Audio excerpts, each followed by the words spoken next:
Сәлем оқушылар. Бүгінгі видеомызда, бүгінгі сабағымызда біз өсу, даму және көбею бөлімін әрі қарай жалғастырамыз. Яғни бүгінгі тақырыбымыз ол вегетативті көбею және де өсімдіктердің осы өсімдік көбею тәсілдерін салыстыру болып табылады. Ендеше сабағымызды бастайық. Жалпы өсімдіктердің вегетативті көбеюі. Яғни вегетативті көбею дегеніміз бұл жұмыссыз көбеюдің бір түрі болып табылады. Және де вегетативті көбею ең алғаш бізде көп жасушалы ағзаларда пайда болған. Мысалы, жануарлардағы вегетативті көбеюге біз фрагментация, яғни бөлшектену жатқызсақ болады. Мысалға, теңіз жұлдызының бөлшектенуін. Сонымен қатар біз өткен видеода қарастырған ішек қуыстылардың бөлшектену арқылы көбею, яғни біз гидраны қарастырған болатынбыз. Осының барлығын біз вегетативті көбеюге жатқызсақ болады. Және де вегетативтік көбею кезінде бізде ұрпақ анасының дағы көшірмені дәлме-дәл алады. Яғни ешқандай өзгеріссіз алатын болып табылады. Және де өсімдіктердің вегетативтік жолмен көбеюін біз негізінен бірнеше мүшелер арқылы көбею деп қарастырсақ болады. Яғни тамыр арқылы, сабақ, жапырақ арқылы көбеюін. Мысалы, тамыр арқылы бізде тамыр атбасы арқылы көбейеді, тамыр қалемшелері арқылы көбейеді, тамыр түйнектері арқылы көбейеді. Ал сабақ арқылы бізде сабақ өзі жер асты өркен және де жер үсті өркенге жіктеледі. Жер асты өркенге түйнек арқылы көбеюін, тамыр сабақ арқылы көбеюін және де пиязшық немесе бадана арқылы көбеюін жатқызамыз. Ал жер үсті өркен бізде сабақ қалемшелері арқылы, бұрып апару әдісі арқылы, мұртшасы арқылы және де телу әдісі арқылы көбейеді. Және де вегетативті өркенде жапырақ арқылы көбейтуге болады. Ең алдымен тамыр арқылы көбеюге тоқталайық, яғни тамыр қалемшелері арқылы көбею. Тамыр қалемшелері арқылы бізде өсімдік қалай көбейеді? Ең алдымен бізде ұзын тамырларды бөліп кесіп алады өсімдіктен. Одан кейін оны 5 см ұзындықта кесінді жасау және де көлденең кесу арқылы ең алдымен кеседі. Одан кейін кесілген дайын кесіндіні топыраққа отырғызу процесі болады. Және де ол да жапырағы, бөлшектері жетілгеннен кейін жас өсімдікті ыдыстарға көшіріп отырғызу процесі болады. Бұл бізде негізінен түрік көкнары және де жапон желайдары сияқты өсімдіктерде осы тамыр қалемшелері арқылы көбейеді.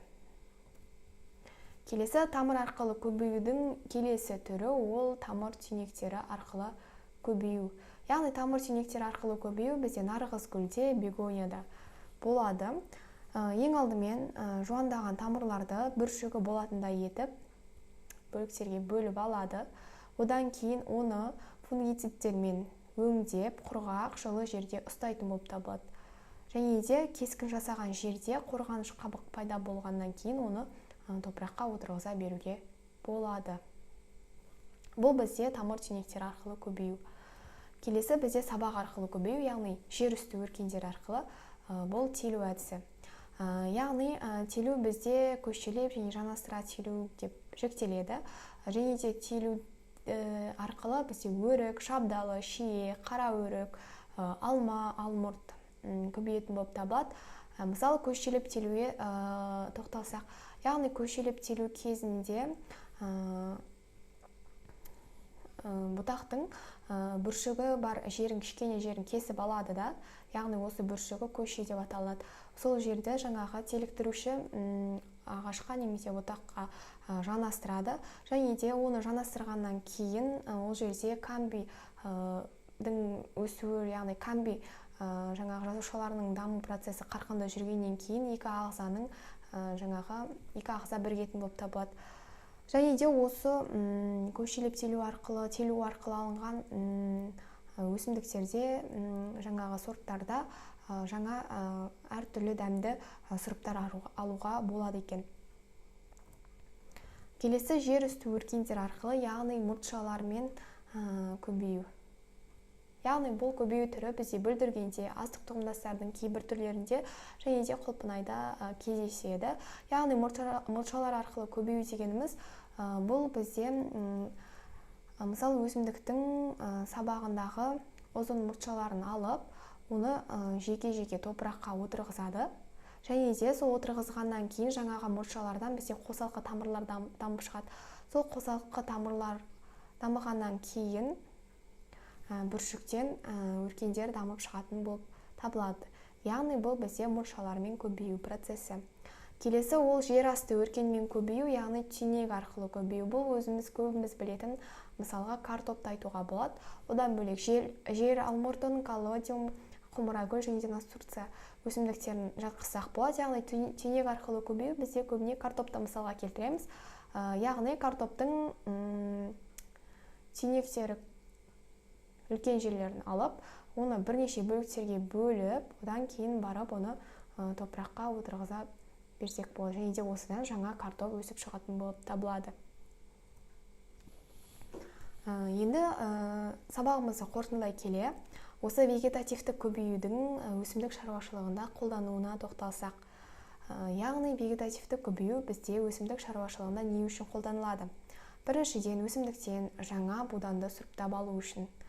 Екіншіден, бағалы өсімдіктерден бір текті таза сұрыптарды алу үшін қолданылады. Жынысты жолмен сапалы көбеймейтін сұрыптарды көбейту үшін және де клонды сұрыптау бойынша тәжірибе жүргізу үшін қолданылатын болып табылады.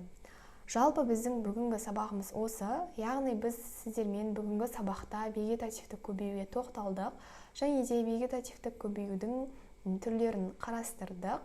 Сіздерге сабақ түсінікті болды деп ойлаймын. Егер де сабақ түсінікті болса, маған тіркеліп комментарий жазуды және де лайк басуды ұмытпаңыздар. Олай болса, келесі сабақта кездескенше сау болыңыздар.